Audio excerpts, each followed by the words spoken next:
in October of 1977, my mother's boyfriend sat down next to her at in a bar that she owned, and in an act that looked like affection, put his right hand up on her left shoulder, put a gun to her head, and pulled the trigger, killing her instantly.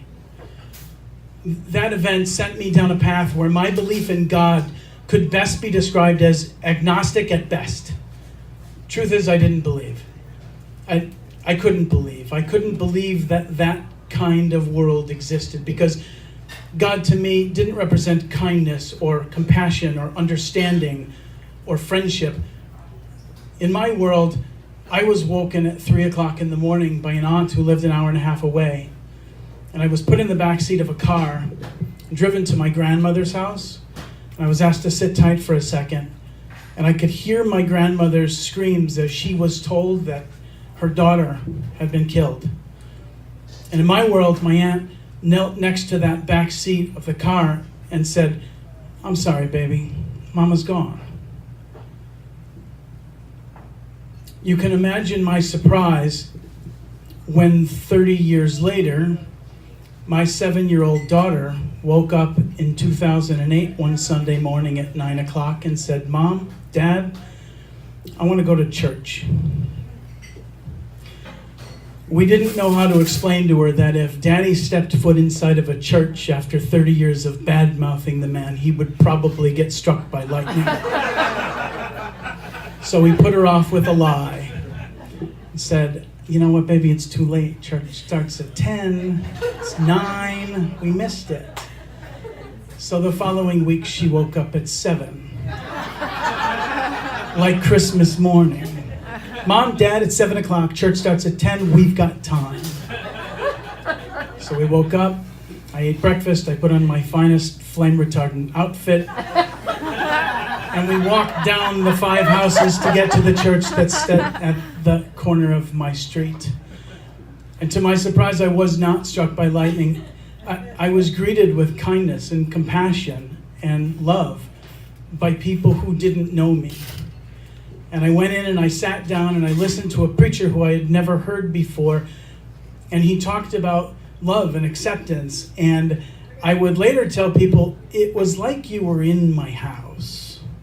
With your finger on the pulse of my problems, my issues, my marital issues. And I decided I wanted to know more.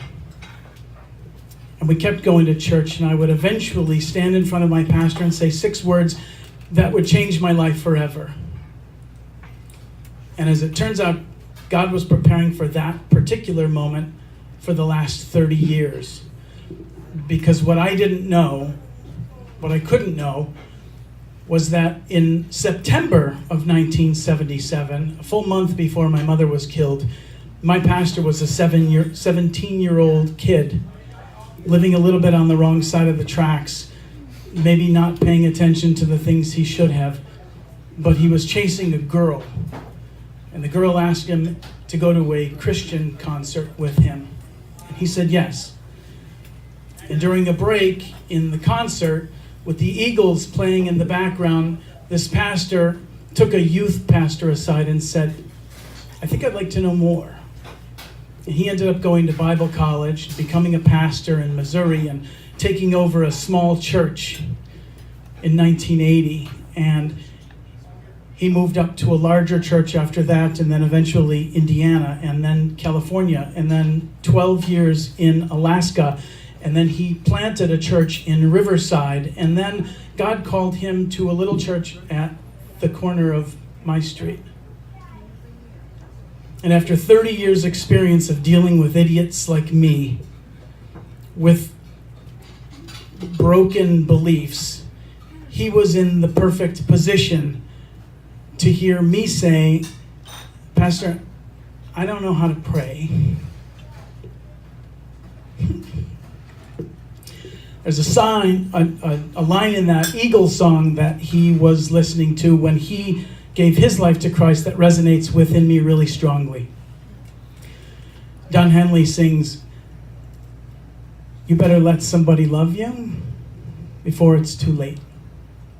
And I did. Thank you.